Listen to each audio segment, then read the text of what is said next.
Florida Congressman Ted Yoho sat down with Americans for Limited Government's Rick Manning to discuss his first year in office and reflect upon Obamacare and other issues he has faced. Tell me a little bit about, you decided to run for Congress. What made you want to run for Congress? What got into me? Yeah. I don't know.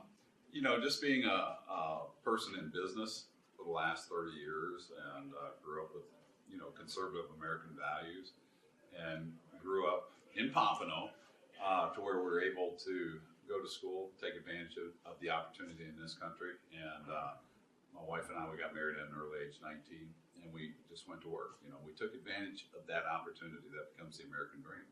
And there's so many stories out there of that, but we saw that disappearing. And I had an awakening personally probably about 12 years ago about our government and the direction of our country. Just felt it was going in a direction I wasn't comfortable with, and I wasn't the only one who felt that way.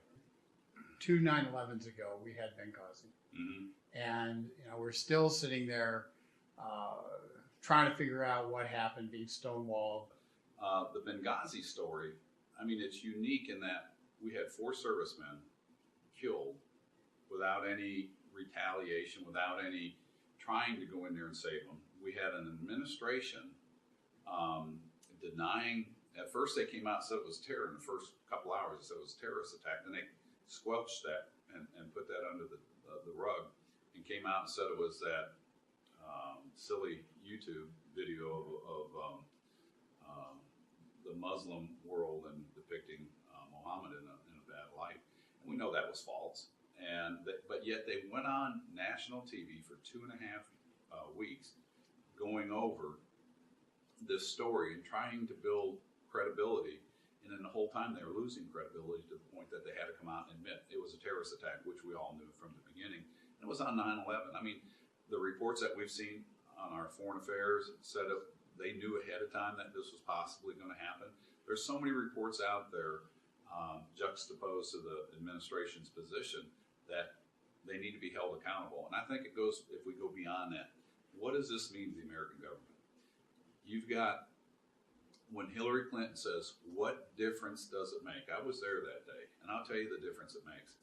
You've got 4 families that will never see their father, brother, son, cousin, or uncle come home. You've got the credibility of the United States on the line.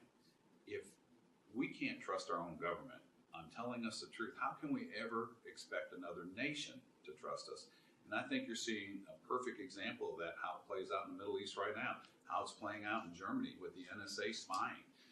We've got all these things that are going on, and it comes from a lack of leadership at the very top. That's the president. Well, and on the NSA spying, the press is obviously treating that a little bit differently because a lot of it was directed at the press Well, itself. they're a little sensitive about that. So they are a little sensitive. But how do you see that affecting trade, international trade, in terms of the willingness of nations to partner with the United States and trust us to be fair and good partners? We'll go back to the words of George Washington. You should have open trade and commerce with all nations, honest friendship with all nations, entanglement with none. You can't have those kind of relationships if you're out there spying. And everybody says all governments do that. Well, they might, but we got caught. And then you have the lies, and the lack of credibility of this administration. I've never seen anything like it, from Benghazi to the red line in Syria.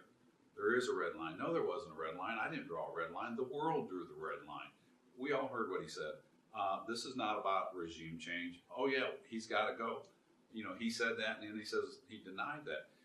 Their whole foreign policy is off track, and so I find it real hard for anybody to trust what's coming out of this administration. You've championed an interesting concept that Americans for Limited Government has supported, and we've been working on for the past year, and is pushing for reform of U.S. sugar policy and looking for a third way to deal with sugar policy. This is a great concept because what we have is we have our domestic sugar producers, and they do a great job. Our sugar producers, in fact, our American farmers will outproduce anybody in the world. I'm convinced of that. I'm a little bit biased in that, being around ag since I was about 16.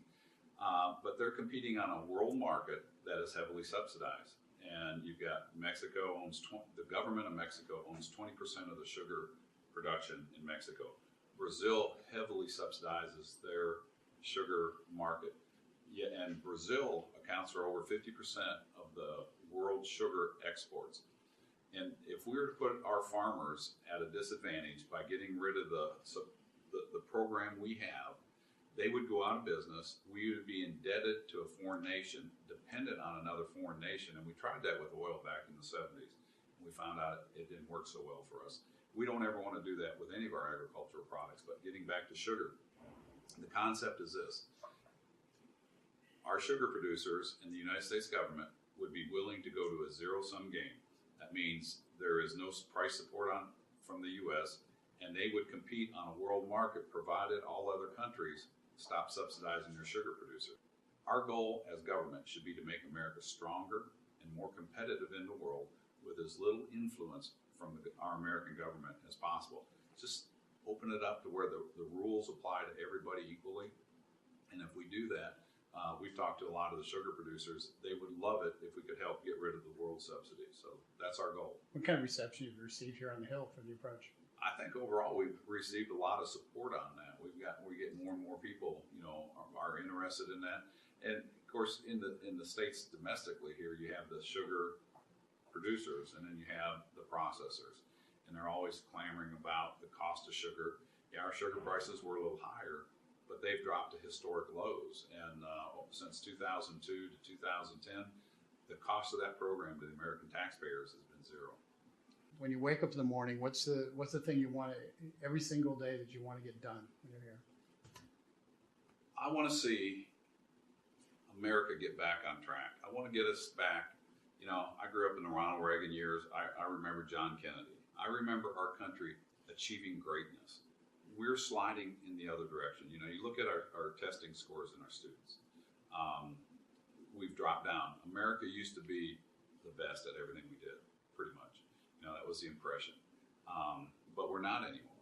All you have to do is look at our reading, math, and science scores. We're down. We're way down in the list of things. If we're going to regain our competitive edge, we have got to focus on some policies. And that's a limited government policy, fiscal responsibility from the federal government side, because we're becoming entrapped by our indebtedness and the interest payments. And that's going to stifle growth, economic growth, and it's going to limit what government can really do. We should be out there. I was out at a Veterans Day event yesterday, and I can't tell you how many veterans came up to me and just says, I don't know what's happening to my country.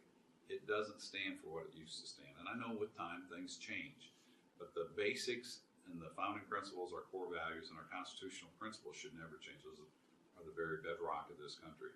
And if you weaken that, it's like weakening the foundation of a building. That building will come down over time. I think it's our responsibility and duty to always make sure the foundation for this country is there for the next generation and the generation 100 years from now. And that America should always stand for the land of liberty, freedoms, and the land of opportunity. And so when I wake up in the morning, how can we do that? What can we do? Thank you very much.